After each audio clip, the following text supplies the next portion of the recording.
Well, here I am, walking in the desert. Really haven't done this, basically, in several weeks. It hurts. Every time my foot seems to be feeling all better, then I'll go and walk, and then it'll hurt again for several days. It's not awful. And I'm walking so slowly that sometimes I think I may never get back to where I started from, and that walking slower is even harder than trying to get speed up, but I'm walking. I'm pondering all the great questions, chief among these being, that better be my dog up there, which it is this time. He's taken to running away sometimes when Jim walks him because he's getting so much less walking, and he wants us to know he's displeased about this turn of events. So I thought I'd try to do. In the end, this probably won't be more than maybe, I don't know, a mile and a half. But I'm doing it very slowly, which is basically no strain on my Achilles. No worse than anything I've, already done. And it's very restorative, as it always is. It's very peaceful. It's only a little bit before sunset. Well, it's probably an hour before sunset. I've kind of lost track because I haven't been able to walk and the sun is setting later and later. Anyway, I was wishing you were here, so I thought I would just bring you along with me and hope that this walk... Time 26 minutes 4 seconds. Distance 1 mile. Pace 26 minutes 3 seconds per mile. Split pace 28 minutes 24 seconds per mile. Dogs are back there. They're back there somewhere. Cavorting. I was watching them. It reminded me of a couple of your columns lately about attitude. The dog only looks depressed. In fact, the dog only looks still every once in a blue moon when he doesn't get to walk, when he's just sitting on the couch because I'm just sitting on the couch, or when I spend a day doing housework or something. And that's pretty interesting, really. They're cheerful. The dogs are always cheerful. I think you'll enjoy this beautiful little... my shadow out of the way so you can see it. Isn't that pretty? It's a cute little one. Anyway, back to cheerful dogs. That's what I'm about. They're incredibly cheerful, even when they're on like a long hike with me and exhausted. And I may even be rationing their water at that point. So I'll give them small drinks and say, okay, that's enough. And then they just trot on. Okay, Mom, that's apparently all we get. They're satisfied with whatever it is that they get. That's not to say that they're not frequently chow hounds. We've begun feeding Precious more frequently now. She's getting very skinny, and she doesn't seem to practically ever leave our house. So we're stuck between a rock and a hard place. If we don't feed her, she gets skinnier. If we do feed her, she decides more and more that she needs to stay at our house. Wouldn't be a huge problem, except for her nipping of small children, and that can't go on. And if you add to that, she stays outside most of the time. But if for some reason Beretta really gets insistent whining in the middle of the night, making me wonder if he does have to go potty, which by the way is just a ruse, he almost never does, but anyway, I get up to let him out. When I open the door to let him back in, I almost always get 2 dogs for the price of 1.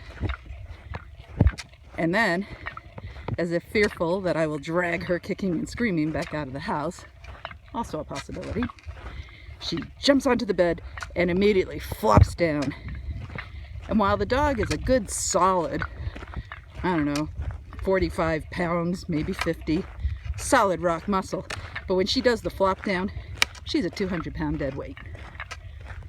She also has the presence of mind to know that when I give up and just say, all right, fine, you can stay, I'm too tired to deal with this, and I lay down, she very wisely lays her full length along my side and looks at me with her eyes. And each time I wake up enough to look at her, she wakes up enough to go wag, wag, wag with her tail.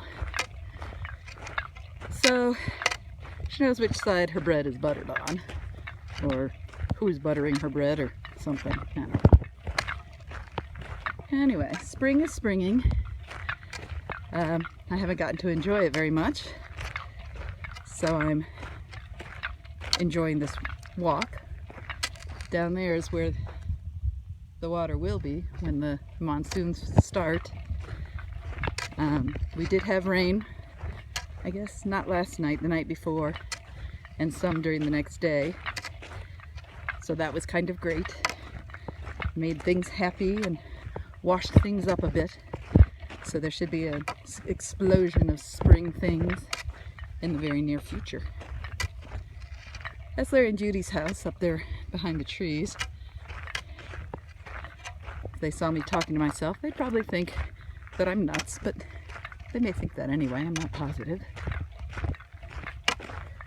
Actually, I don't think they're home. I don't see their vehicle, which is why I didn't stop, and why I'm letting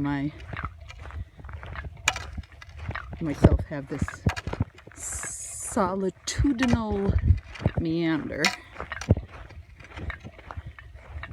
And so I'm solitudinally meandering with you. I am praying without ceasing. I do think of you constantly.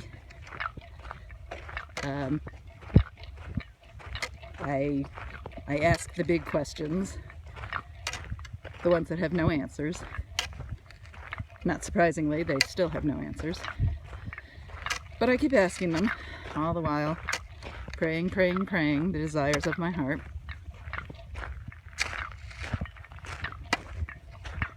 I keep promising to praise, regardless. And I do praise. When I talk about you with people, they all ask immediately, how's she doing? How's she doing? Is she okay? And I say, yeah. The waiting's killing me, but she's doing fine. She has a real peace about all of that. And moments of slipping, but that your faith was strong. The big questions that are plaguing me don't appear to be plaguing you. Lou, of course, asks about you constantly and thinks of you. And then she asks about me, and I'm always pretty fine because you are.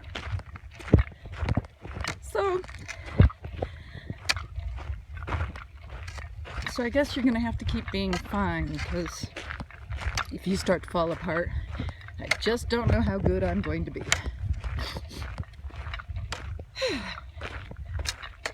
Anyway, as I understand it, our kind of our schedule, or the next milestones we're looking at here, we're looking for the genetic testing to come back, which could be as early as Tuesday, I believe you said. But it could also be as late as another week after that, which, given your track record, would not surprise me.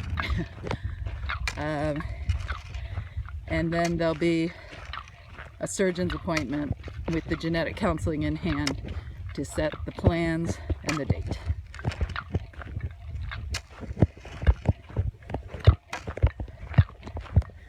Jim sounds very interested in Cocoa Beach, regardless of whether I come for your surgery or not.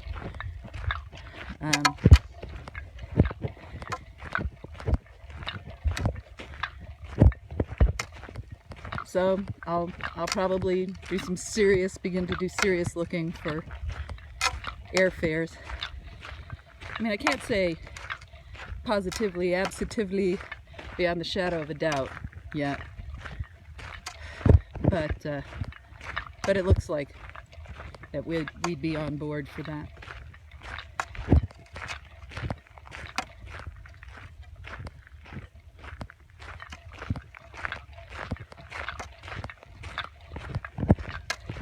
I was over helping the kids this morning. They were cleaning out their garage because they keep, kids keep outgrowing toys and such and stockpiling in the garage and so on and so forth.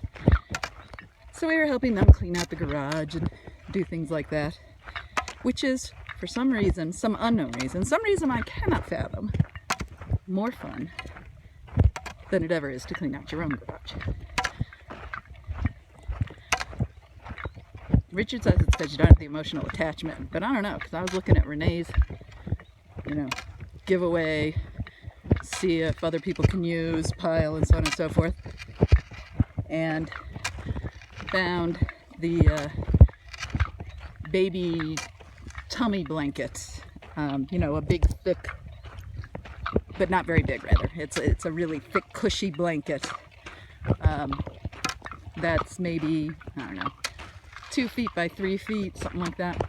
For when the baby's little, you can just lay them on this cushy, pillowy thing that actually Kathy made for me with the very first baby. So I think it was a Jennifer gift. Pretty sure. I kept the note, and I seem to feel like Kathy's Bonnie. No, because Jen must have been Renee. I don't know. Somebody's kid. Anyhow, the note said, "Welcome to the world, baby cousin," only it was spelled cushion, which was very funny. But anyway, she has that in the, the giveaway pile. I was like, you can't give this away.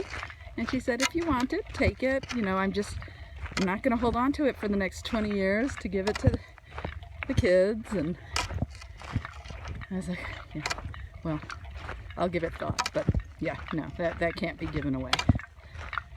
So sometimes the lack of sentimentality in my darling daughter makes things a little difficult to reconcile, as it were.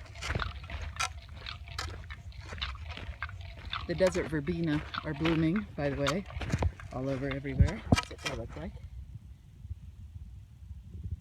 I wish Judy's birds would cooperate. She feeds them, so this little hollow here is usually full of the brightest, reddest cardinals you have ever seen.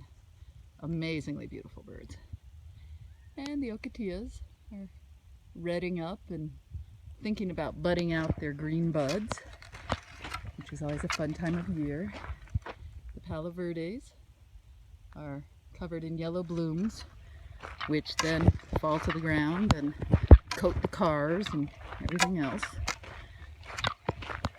Some of the cactus varieties are starting to bloom.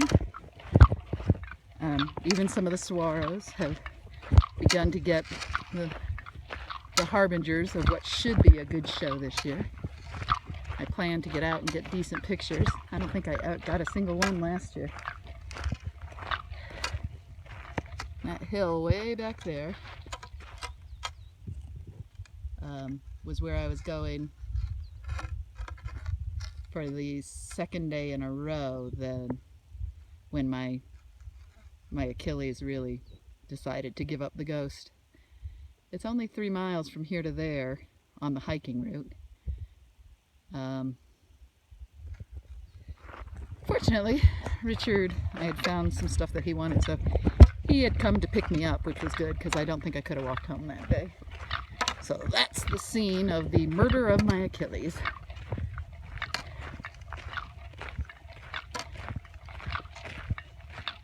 Now, if Beretta's doing his job, perhaps he'll tree a bobcat for you. Because that wasn't too far from here that he treed one of them. You saw the Gila monster post, I'm sure, that I put up the pictures. Andrew actually took the pictures because